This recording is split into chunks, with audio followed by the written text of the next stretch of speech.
जय हिंद, वंदे मातरम। दोस्तों, स्वागत है आज के नए क्लास में। आज आप लोग के लिए लाया हूं 1 सितंबर का सेकेंड शिफ्ट का एनालिसिस क्लास। तो दोस्तों, इस वीडियो को शुरू से अंत तक जरूर देखिएगा और जिनका भी एग्जाम अभी बाकी है वो इसे अच्छे से देखिएगा कि किस टाइप का प्रश्न पूछा जा रहा है। तो दोस्तों, हमारा पहला प्रश्न है एनालिसिस का। दोस्तों, 1 सितंबर का एनालिसिस का हमारा पहला प्रश्न है, भारतीय संविधान का अनुच्छेद 40 किस प्रावधान से संबंधित है?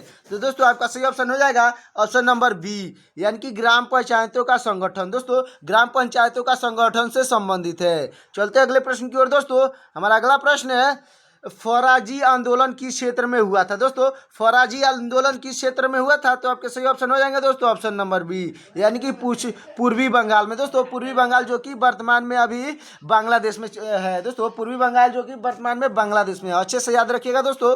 और अब जिनका भी एग्जाम हो जाएगा वो हमारे टेलीग्राम लिंक पे अपने क्वेश्चन सेंड कर दीजिएगा, क्योंकि उसका भी एनालिसिस हमको बनाना है। तो दोस्तों, हमारा अगला प्रश्न है, भारतीय संविधान के किस अनुच्छेद में शोषण के विरुद्ध प्रावधान दिया गया है? दोस्तों, तो आपका सही ऑप्शन हो जाएगा ऑप्शन नंबर बी, यानी कि अनुच्छेद 23 और 24 में दिया गया है। शोषण के विरुद्ध प्रावधान दिया गया है दोस्तों अनुच्छेद 23 और 24 में। चलते हैं दोस्तों अगले प्रश्न की ओर। हमारा अगला प्रश्न है, 2025 में बुद्ध पूर्णिमा किस तारीख को मनाई गई थी? तो दोस्तों, आपका सही ऑप्शन हो जाएगा दोस्तों ऑप्शन नंबर बी, यानी कि 22 मई 2025 को। दोस्तों, ये करंट अफेयर से सवाल है, करंट अफेयर से सवाल ऐसे आ रहे हैं दोस्तों, एक बार अच्छे से देख लीजिएगा। हमारा अगला प्रश्न है दोस्तों, भारतीय संविधान के किस अनुच्छेद में यह प्रावधान है कि मंत्रिपरिषद राष्ट्रपति को सलाह और सहायता और सलाह देगी? तो दोस्तों, आपका सही ऑप्शन हो जाएगा ऑप्शन नंबर बी, यानी कि अनुच्छेद 74 में दोस्तों मंत्रिपरिषद राष्ट्रपति को सहायक और सलाह दे सकती है। तो दोस्तों, चलते हैं अगले प्रश्न की ओर। हमारा अगला प्रश्न है दोस्तों, भारतीय संविधान का 103वां संविधान संशोधन संविधान के किन अनुच्छेदों में किया गया था? तो दोस्तों, आपका सही ऑप्शन हो जाएगा ऑप्शन नंबर बी, यानी कि अनुच्छेद 15 के 6 और 16 के 6 में किया गया है। दोस्तों, अनुच्छेद 15 का 6 और 16 का भी 6 हो जाएगा। चलते हैं अगले प्रश्न की ओर। दोस्तों, हमारा अगला प्रश्न है, कावेरी नदी का जल विवाद भारत के किन राज्यों के मध्य हुआ था? दोस्तों, कावेरी का जल विवाद भारत के किन राज्यों के मध्य हुआ था? तो आपका सही ऑप्शन हो जाएगा दोस्तों ऑप्शन नंबर ए, यानी कि कर्नाटक और तमिलनाडु। दोस्तों, कर्नाटक और तमिलनाडु के बीच हुआ था कावेरी नदी का जल विवाद। अच्छे से याद रखिएगा दोस्तों। हमारा अगला प्रश्न है, भाखड़ा नागल बांध किस नदी पर बना हुआ है? दोस्तों, ये हमारा कई बार पढ़ाया हुआ क्वेश्चन है, तो इसका सही ऑप्शन हो जाएगा दोस्तों ऑप्शन नंबर बी, यानी कि सतलज नदी। दोस्तों, सतलज नदी पे स्थित है। चलते हैं अगले प्रश्न की ओर। दोस्तों, हमारा अगला प्रश्न है, गंगोत्री गोमुख से कौन सा नदी निकलती है? दोस्तों, गंगोत्री गोमुख से कौन सा नदी निकलती है? तो आपका सही ऑप्शन हो जाएगा दोस्तों ऑप्शन नंबर ए, यानी कि भागीरथी। दोस्तों, भागीरथी आंसर आपका बिल्कुल सही ऑप्शन हो जाएगा। चलते हैं अगले प्रश्न की ओर। और दोस्तों, जिनका भी एग्जाम होते जा रहा है वो हमारे टेलीग्राम लिंक पे जाकर अपना क्वेश्चन सेंड कर दीजिए, ताकि हमको अगले शिफ्ट का एनालिसिस बनाने में आसानी हो। तो दोस्तों, अगला प्रश्न है हमारा, वेम्बनाड झील किस राज्य में स्थित है? दोस्तों, वेम्बनाड झील किस राज्य में स्थित है? ये भी हमारा पढ़ाया हुआ क्वेश्चन है, तो आपका सही ऑप्शन हो जाएगा दोस्तों ऑप्शन नंबर सी, यानी कि केरल में। दोस्तों, वेम्बनाड झील केरल में स्थित है।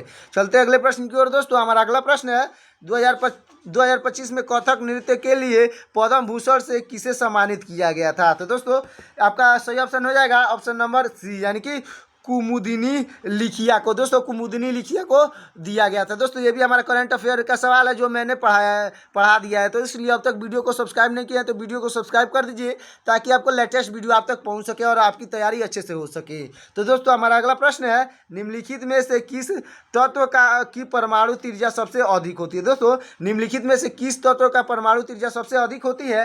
तो आपका सही ऑप्शन हो जाएगा दोस्तों ऑप्शन नंबर डी, यानी कि रुबिडियम का। दोस्तों, रुबिडियम आपका बिल्कुल सही ऑप्शन हो जाएगा,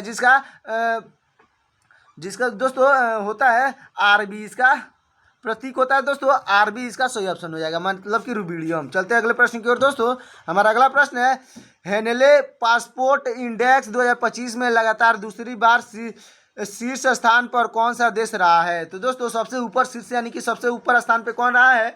तो आपका सही ऑप्शन हो जाएगा दोस्तों ऑप्शन नंबर ए यानी कि सिंगापुर। दोस्तों सिंगापुर आपका बिल्कुल सही ऑप्शन हो जाएगा और ये भी हमारा करंट अफेयर से क्वेश्चन है। तो दोस्तों जितना मैं करंट अफेयर का क्वेश्चन बनाता हूँ उसे शुरू से अंत तक जरूर देखिएगा। हमारा अगला प्रश्न है दोस्तों, भारत में दक्षिण पश्चिम मानसून सामान्य रूप से क्यों वितरित नहीं होता है? तो दोस्तों आपका सही ऑप्शन हो जाएगा ऑप्शन नंबर बी यानी कि क्योंकि आसमान स्थलकृत और पर्वत श्रृंखलाएं मौजूद हैं। दोस्तों उसमें स्थलकृत और पर्वत श्रृंखलाएं मौजूद हैं, इसलिए मानसून सामान्य रूप से वितरित नहीं होता है। अगला प्रश्न है दोस्तों हमारा अगला प्रश्न है दोस्तों, गांधी जी ने रॉलेट एक्ट के बाद किस सत्याग्रह का नेतृत्व किया था? तो दोस्तों आपका सही ऑप्शन हो जाएगा ऑप्शन नंबर सी यानी कि रॉलेट सत्याग्रह 1919। दोस्तों रॉलेट सत्याग्रह 1919 आपका बिल्कुल सही ऑप्शन हो जाएगा। और अगला प्रश्न है दोस्तों, भारत में बेरोजगारी दर निर्धारित करने के लिए श्रम बल सर्वेक्षण कौन करता है? तो दोस्तों आपका सही ऑप्शन हो जाएगा ऑप्शन नंबर डी यानी कि राष्ट्रीय नमूना सर्वेक्षण कार्यालय यानी कि NSSO। दोस्तों NSSO आपका बिल्कुल सही ऑप्शन हो जाएगा। हमारा अगला प्रश्न है दोस्तों, आवर्त सारणी का कौन सा तत्व एस ब्लॉक का तत्व है? दोस्तों ये हमारा केमिस्ट्री से पूछा हुआ सवाल है, तो आपका सही ऑप्शन हो जाएगा ऑप्शन नंबर सी यानी कि कैल्शियम। दोस्तों आवर्त सारणी का यस ब्लॉक का तत्व पूछा है तो कैल्शियम आपका सही ऑप्शन हो जाएगा। हमारा अगला प्रश्न है दोस्तों, अगला प्रश्न है बाफ्टा 2025 में सर्वश्रेष्ठ अभिनेत्री का पुरस्कार किसने जीता है? तो दोस्तों आपका सही ऑप्शन हो जाएगा दोस्तों ऑप्शन नंबर बी यानी कि माइकी मेडिसन। दोस्तों माइकी मेडिसन ने जीता है सर्वश्रेष्ठ अभिनेत्री का पुरस्कार। चलते हैं दोस्तों अगले प्रश्न की ओर। ये सब हमारा सबसे ज़्यादा इस बार करंट अफेयर का सवाल पूछा है, तो दोस्तों हमारे करंट अफेयर वाला क्लास पूरा शुरू से अंत तक जरूर देख लीजिएगा एक बार। हमारा अगला प्रश्न है, मुगल साम्राज्य का अंतिम शक्तिशाली सम्राट कौन था? दोस्तों मुगल साम्राज्य का अंतिम शक्तिशाली सम्राट कौन था? तो आपका सही ऑप्शन हो जाएगा दोस्तों ऑप्शन नंबर डी यानी कि औरंगजेब। दोस्तों औरंगजेब आपका बिल्कुल सही ऑप्शन हो जाएगा। अगला प्रश्न है दोस्तों अगला प्रश्न है, जलवायु मानचित्र किन कारकों पर आधारित होता है? दोस्तों जलवायु मानचित्र किन कारकों पर आधारित होता है?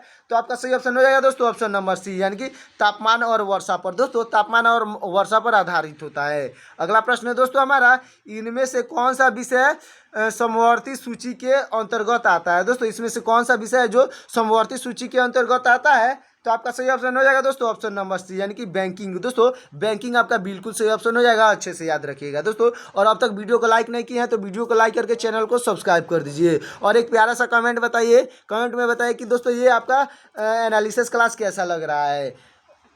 हमारा अगला प्रश्न है दोस्तों, कंप्यूटर में Alt+4 F का मुख्य कार्य क्या होता है? दोस्तों कंप्यूटर में Alt+F4 का मुख्य कार्य क्या होता है?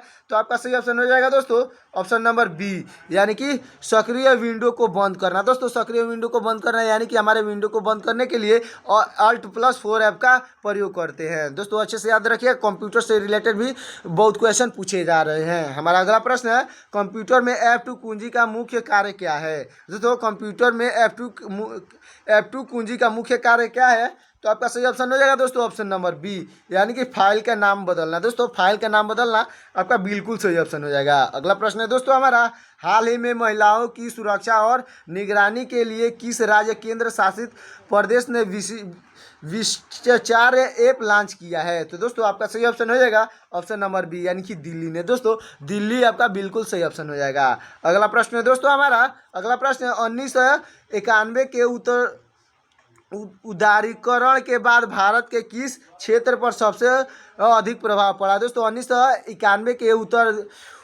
उदारीकरण के बाद भारत के किस राज्य पे सबसे अधिक प्रभाव पड़ा है? तो दोस्तों आपका सही ऑप्शन हो जाएगा ऑप्शन नंबर सी यानी कि लाइसेंसिंग पे। दोस्तों लाइसेंसिंग आपका बिल्कुल सही ऑप्शन हो जाएगा। चलते हैं अगले प्रश्न की ओर। तो दोस्तों हमारा अगला प्रश्न है, अनुच्छेद 323 का क्लास बी किससे संबंधित है? दोस्तों अनुच्छेद 323 का क्लास बी किससे संबंधित है? तो आपका सही ऑप्शन हो जाएगा दोस्तों ऑप्शन नंबर सी यानी कि न्यायाधिकरण का गठन। दोस्तों न्यायाधिकरण का गठन आपका बिल्कुल सही ऑप्शन हो जाएगा। अगला प्रश्न है दोस्तों अगला प्रश्न है, भरतनाट्यम को विश्व स्तर पर सबसे ज़्यादा किसने लोकप्रिय बनाया? दोस्तों भरतनाट्यम को विश्व स्तर पर सबसे ज़्यादा किसने लोकप्रिय बनाया? तो दोस्तों आपका सही ऑप्शन हो जाएगा ऑप्शन नंबर ए यानी कि रुक्मिणी देवी और अरुणडेल ने। दोस्तों रुक्मिणी देवी और अरुणडेल ने बनाया है। तो दोस्तों इतना ही हमको क्वेश्चन सेंड किए थे आप लोग, तो इसलिए इतने क्वेश्चन का एनालिसिस बनाया हूँ। तो दोस्तों मैं आशा करता हूँ कि आप लोग अगले एग्जाम के लिए पूरा क्वेश्चन